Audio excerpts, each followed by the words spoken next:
Hi to all my subscribers and listeners, watchers. Um, Today I want to talk about transforming the living legacy of trauma and occupational health appointments. So I'm going to start with occupational health appointments. When you hear those words, that term occupational health referral, don't be struck down with fear. Be glad. It means that your employer wants to do something, wants to know how to make reasonable adjustments in order that you may continue with your employment. That's all. It's nothing sinister. An occupational health partner is impartial.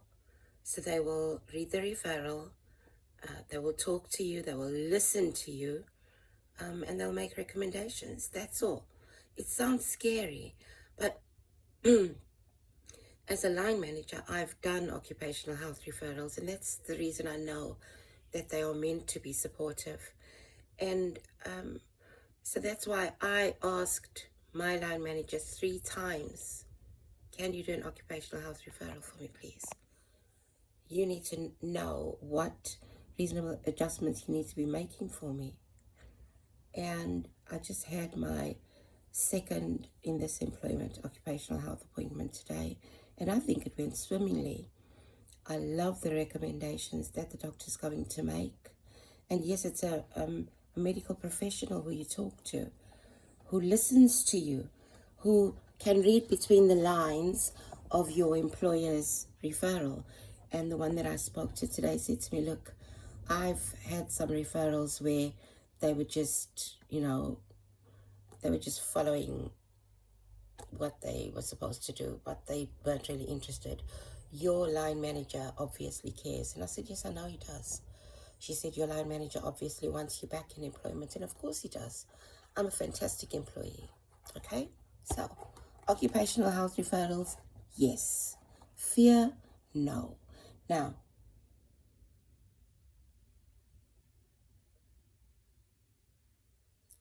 transforming the living legacy of trauma. So, this is a book by Janina Fisher, PhD, and it's a workbook for survivors and therapists. And that's what's really lovely about it, is it talks to, firstly, survivors. This is what you need to do. This is going to help you.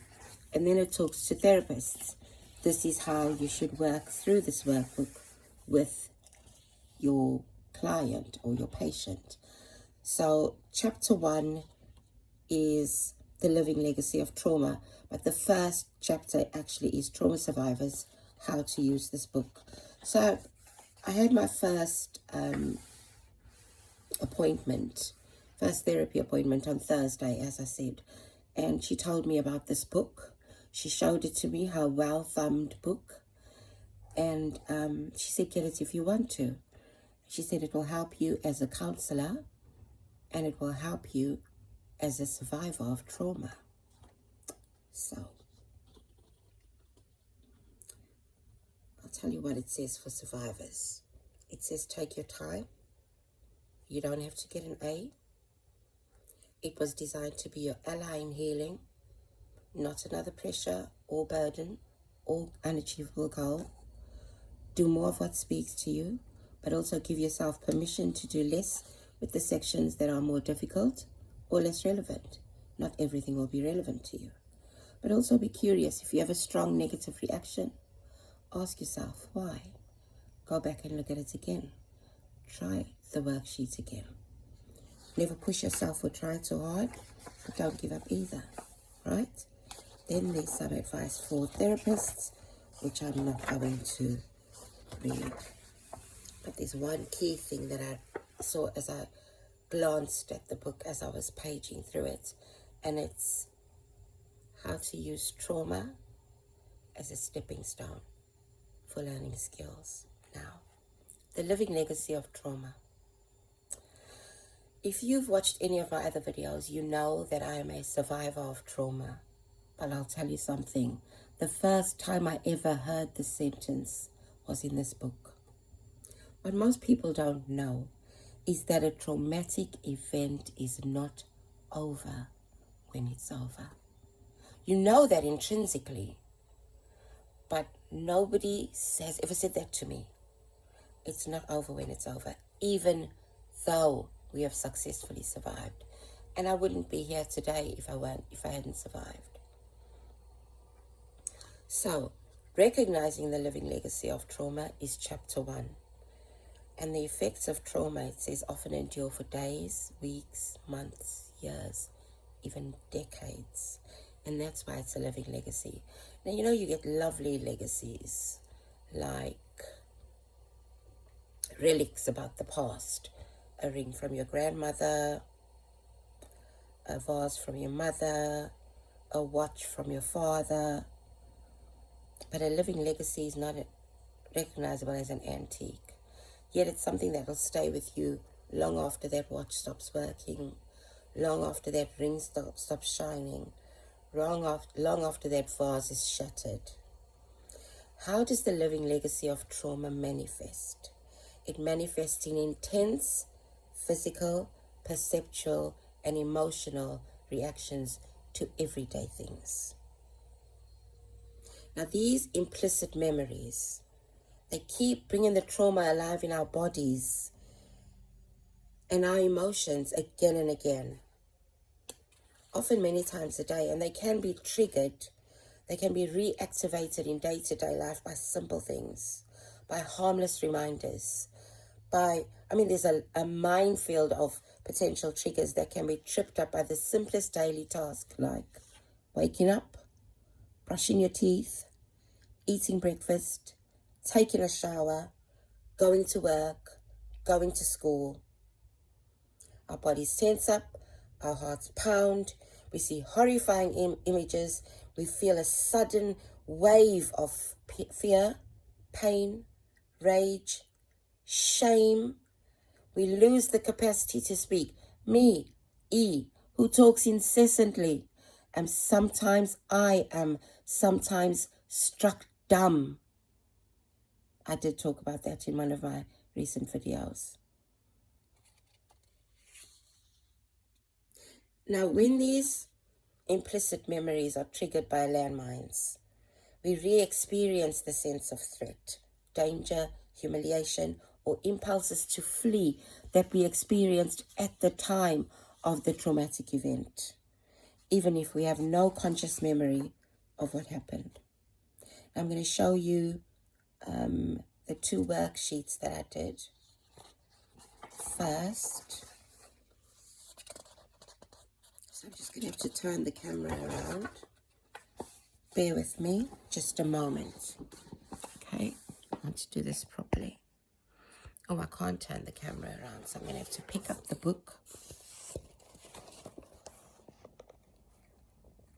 and show it to you. So it's not very clear, so I'll read it to you. That's worksheet 1 and that's worksheet 2. I'll tell you what it says. It says, these are difficulties you may recognize in yourself or have had in the past. It says, put a check mark or asterisk next to those you never knew were the result of your trauma. Wow. Depression. No, I'm not depressed. Irritability. Decreased concentration. Numbing. Loss of interest. Insomnia. Being emotionally overwhelmed. Loss of a sense of the future. Hopelessness. Shame and worthlessness. Few or no memories. That's not me. I got too many memories. Nightmares, flashbacks, hypervigilance, mistrust, anxiety, panic attacks, chronic pain, headaches. I can't say that. I used to get headaches, but not anymore. Substance abuse, eating disorders. I tend to overeat or not eat. Feeling unreal or out of body. Oh my God, yes. I'm constantly checking, are you real? Am I real? And I thought I was insane. It didn't make sense to me the first time. The words came out of my mouth before I realized what I was going to say. Self-destructive behavior, loss of sense of who I am. I talk about that all the time, don't I? I don't know who he is. I'm not sure. How do your feelings about yourself change when you see that these problems or symptoms are all part of the living legacy of trauma? I feel infinitesimally less ashamed. Just a tiny, tiny bit. Now, worksheet 2 was, how did your symptoms help you survive? And it says, choose 4 of your most troubling or difficult trauma symptoms, and then ask yourself, how did the shame help me survive, or whatever it was? So it's depression, no. Irritability, not the main one. Decreased concentration, not the main one. Numbing, loss of interest, insomnia, emotionally overwhelmed, not the worst. Loss of a sense of future or hopelessness, not the worst. Shame and worthlessness, oh my God, every day. Every minute of every day.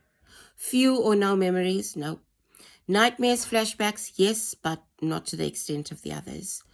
Hypervigilance, mistrust. Anxiety, panic attacks, yes. Chronic pain or headaches, no. Substance abuse, eating disorders, no. Feeling unreal or out of body, oh my God, yes. Self-destructive behavior, no, I don't take drugs or drive too fast or bungee jump or anything like that. Loss of sense of who I am. Yeah.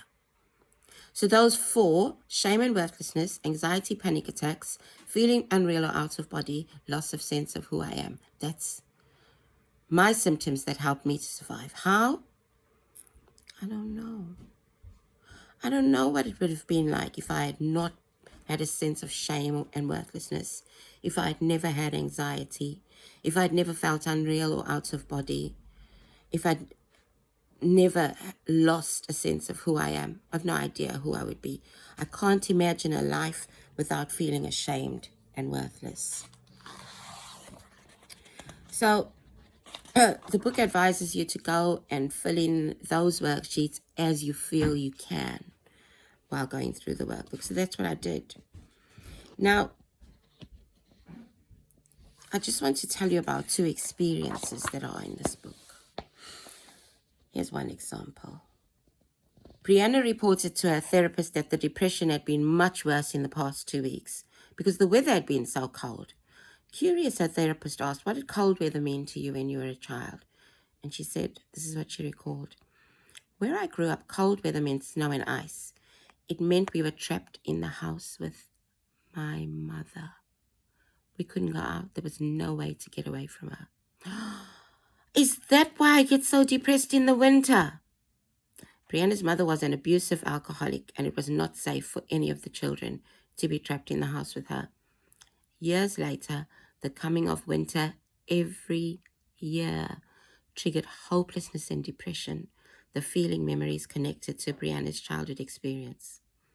And here's another example. Anita longed for signs that she was important to those in her life, and she was easily hurt when they did not reach out to her. That's me. That's E. But she was also spooked when they did. The failure to invite her or to remember her birthday was triggering, but their invitations or gifts also triggered her. She felt hurt, unimportant, and invisible when her family members were distant. And she felt angry and mistrustful when they reached out. What do they want from me now, she would wonder. Her relational life was flooded with emotional memories of either being overlooked or abused or manipulated by her abusive family. Feelings, memories that prevented her from taking in how much she was loved and valued in her adult life by her family of choice. So, now some survivors have a clear chronological memory of what happened, but even if they do, they often still lack a sense of having survived it. And without a clear, coherent verbal memory of what happened, there are only 2 conclusions that traumatized individuals can draw. Either I'm in danger or I'm defective, something is very wrong with me. And either of those conclusions or both of those conclusions exacerbate the painfulness of having survived, only to carry the burden of the living legacy of trauma for days, weeks, years, decades, for the whole of their lives afterwards. Right? Think of cavemen and cavewomen. What did they do? How did they survive? Well, It takes precious seconds or minutes to think about potential danger. Is it safe to go out looking for food? What are those rustling sounds I hear? It was most likely advantageous to sense danger rather than having to remember or analyze the level of threat. And centuries later, we as human beings, and yes, I'm not a thing, Shanice, I'm a human being, not a what, I'm a who. Centuries later, human beings still have heightened stress and survival responses. So the brain and body become biased to cues indicating potential threat. And what are triggers? Triggers are cues or stimuli connected even very indirectly to specific traumatic events. They have the potential of evoking strong physical and emotional responses, like in the case of those two case studies, those two examples that I mentioned earlier. So, are you wondering why my background? This is Sean and E. This is a Sean Elicious background. The butterflies are my motto because I was in a cocoon for 50 years and I've emerged and I'm spreading my wings and I'm getting the color back in my life. And Sean is my lion. He freed me. That's why it says that.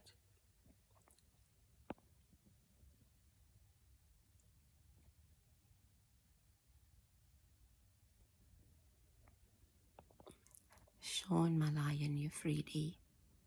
So, I didn't sleep last night. You can see the bags under my eyes probably. Have a look. Yeah, dark circles. Didn't sleep. Anxiety about my occupational health telephone call. Even though I know that it's something that's going to be worthwhile, that's going to be beneficial, I still felt anxious about it, so I didn't sleep. I made I made cinnamon buns, cinnamon swirls this morning at 3 o'clock. Yep, vegan ones. Nobody's going to eat them. Oh dear. I overcooked them.